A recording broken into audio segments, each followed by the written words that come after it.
গ্রীষ্মের ছুটিতে যখন লাস্টবার গ্রামে গিয়েছিলাম তখন মার কাছ থেকে খানিকটা পুঁই পাতার বীজ নিয়ে এসেছিলাম।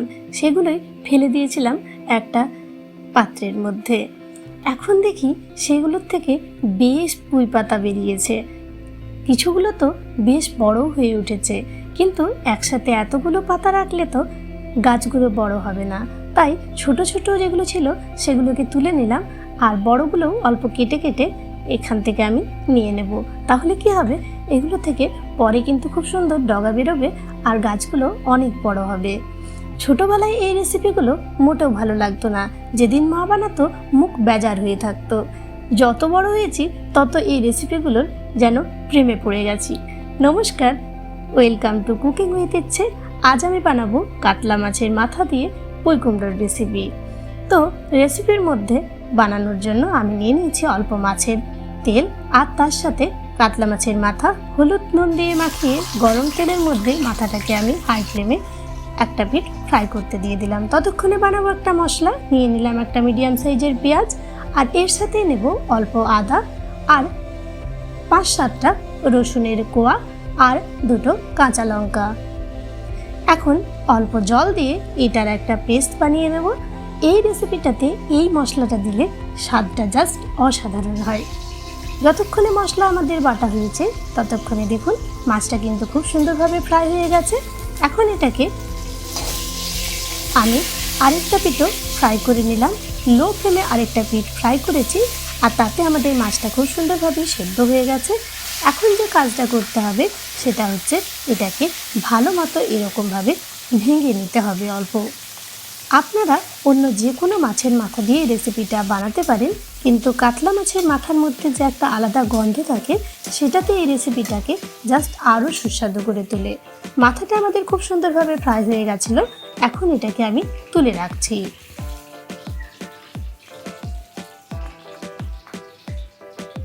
তারপর এই তেলের মধ্যে আমাদের যে মাছের তেলটা ছিল সেটাও আমি অ্যাড করে দেব।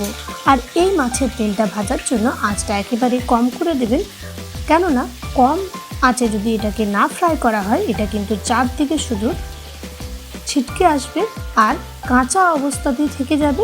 তাই কম আঁচে এটাকে ভালো করে আমাদের ফ্রাই করে নিতে হবে।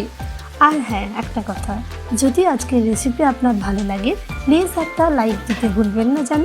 কমেন্ট করে জানাবেন যে রেসিপি কেমন লাগলো, আর অন্য কোনো রেসিপি আপনার চাই কিনা। চ্যানেলে যদি কিছু সাজেশন থাকে অবশ্যই প্লিজ দিয়ে আমায় উপকৃত করবেন। আমার যাত্রাপথ যেন ভালো হয় সেজন্য আপনার সাজেশন আমার একান্তভাবে দরকার। আর যদি চ্যানেলের প্রথম দর্শক বন্ধু হয়ে থাকেন প্লিজ চ্যানেলটাকে সাবস্ক্রাইব করে পাশে থাকা বেল বাটনটা অবশ্যই অলে সেট করে দেবেন। তাহলে আমার যে কোনো রেসিপি সবচেয়ে প্রথমে পৌঁছে যাবে শুধুমাত্র আপনার কাছে। দেখুন, কথা বলতে বলতে আমাদের কিন্তু মাছটার থেকে তেলটা খুব সুন্দরভাবে ছাড়তে শুরু করেছে। এরকমভাবে মাছের তেল যদি পেঁয়াজ আর রসুন দিয়েও ফ্রাই করা হয় সেটাও কিন্তু দারুণ লাগে খেতে। একদিন অবশ্যই গরম ভাতে সেরকমভাবে বানিয়ে দেখবেন, জাস্ট অসাধারণ লাগে। এমনকি শুধু অবস্থাতেও আপনি যদি এটাকে ভালো করে ফ্রাই করে গরম ভাতের মধ্যে শুকনো অবস্থাতে খান সেটাও কিন্তু দারুণ লাগে। আমাদের তো ছোটোবেলায় কাড়াকাড়ি পড়ে যেত এই সব জিনিস খাওয়ার জন্য। কত স্মৃতি থাকে মানুষের এই সব খাবারের প্রতি। দেখুন হয়ে গেছিল, এখন আমি এটাকে তুলে রাখছি। এখন চলে যাব পরবর্তী স্টেপে। পরবর্তী স্টেপে আমি এটার মধ্যে দিয়ে দিচ্ছি একটা কাঁচা লঙ্কা ফোড়ঙ্গে, আর দেব অল্প 5 ফোড়ন। তারপর আমরা যে কেটে রেখেছি সেই কুমড়ো আর আলু এটার মধ্যে আমি অ্যাড করে দেব। এখানে আমি 500 গ্রাম কুমড়ো নিয়েছি আর আলু নিয়েছি 3টে মিডিয়াম সাইজের।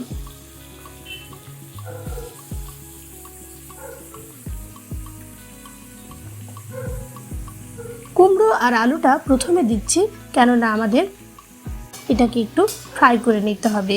জাস্ট 5 মিনিট লো ফ্লেমে এটাকে ফ্রাই করে নেব, তাহলে এই রেসিপির স্বাদটা আরও সুন্দর হবে। এই অবস্থাতে আমি পুঁই পাতাগুলো দেবো না।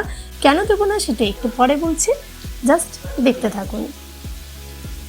দেখুন 5 মিনিট আমাদের এটা কম আছে ফ্রাই করার পরে এখন আমাদের যে মশলাটা রেডি করেছিলাম সেটা এটার মধ্যে আমি অ্যাড করে দিলাম। এর সাথে খানিকটা শুকনো মশলাও এটার মধ্যে আমি দেব। অতিরিক্ত কোনো মশলা আজকের রেসিপিতে লাগবে না, কেননা আজকের রেসিপি একেবারেই ঘরোয়া। আমরা ছোটোর থেকে যে রেসিপিগুলো খেয়ে বড় হয়েছি সেই রেসিপি আজকের রেসিপি। দিয়ে দিলাম ছোটো চামচের 1 চামচ জিরের গুঁড়ো, তার সাথেই দেবো ছোটো চামচের 1 চামচ ধনের গুঁড়ো। আপনি চাইলে ধনে আর জিরেটা এই মশলার সাথেও গোটা অবস্থাতে বেটে নিতে পারেন, তাহলে রেসিপির স্বাদ আরও সুন্দর হবে। এর সাথেই দেব পরিমাণ মতন হলুদ,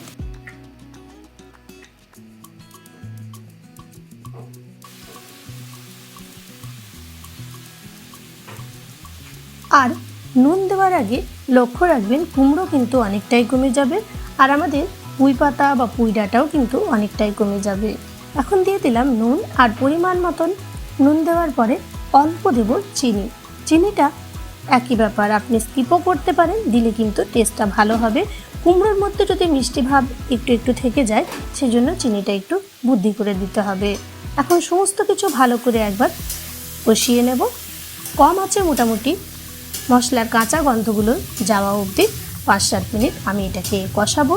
আর এরকমভাবে প্রথমেই যদি আমরা এটাকে কষিয়ে নিই, পাতাগুলো যদি এখন দিতাম তাহলে কিন্তু অতিরিক্ত জল বেরোতো। বর্ষাকালের শাক বুঝতেই পারছেন, তাই আমি পাতাটা এই অবস্থাতে অ্যাড করব না। এইগুলো দিয়েই কিন্তু এখন আমি মোটামুটি 7-8 মিনিট কম আঁচে ঢেকে রাখবো।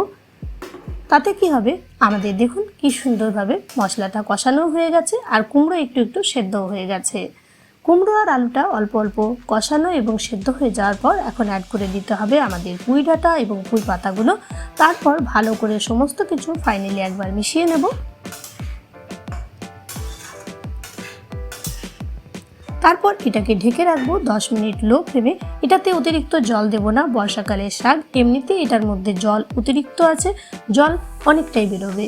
দেখুন ঢাকনা খুলতেই দেখুন কতটা জল বেরিয়েছে। এখন ভালো করে সমস্ত কিছু একবার মিশিয়ে নিলাম। এরকমভাবে একটু যদি এগুলোকে ভেঙে দেওয়া হয় তাহলে খুব সুন্দরভাবে এটা মিশে যাবে, আর একেবারে ভোজবাড়ির ছালেটার মতো রেসিপি তৈরি হবে। দিয়ে দিলাম আমাদের ভেজে রাখা মাথা, কাঁটা, তেল এইসব এটার মধ্যে। আর আঁচটা অবশ্যই এই পর্যায়ে লো করে রাখলে হবে না, মিডিয়াম করে দিতে হবে, না হলে এই যে জলটা আছে অতিরিক্ত সেটা কিন্তু খেতে মোটেও ভালো লাগে না। এটাকে শুকনো শুকনো করে নিতে হবে। ভালো করে মাছের মাথাগুলো আমি মিশিয়ে নিলাম, আর যদি বড় টুকরো থাকে এই অবস্থাতে অল্প এটাকে ভেঙে নিতে হবে। তারপর ওপর থেকে দিয়ে দিলাম অল্প গরম মশলার গুঁড়ো। এটা একেবারেই অপশনাল, দিলে কিন্তু ভীষণ ভালো টেস্ট হবে। আপনার হাতের কাছে যদি ধনেপাতা থাকে সেটাও আপনি অ্যাড করতে পারেন। আমার কাছে ছিল না, তাই আমি শুধুমাত্র এখানে বড় চামচের 1 চামচ দিয়েছি গরম মশলার গুঁড়ো। আবার আপনার কাছে যদি বাটা মশলা থাকে, মানে গোটা গরম মশলা, সেটাও কিন্তু বেটে এটার মধ্যে দিতে পারেন, স্বাদটা জাস্ট দারুণ হবে। ব্যাস একবার ভালো করে সমস্ত কিছু মিশিয়ে নিলাম, হয়ে গেল আজকে দুর্দান্ত স্বাদের একটা ঘরোয়া রেসিপি।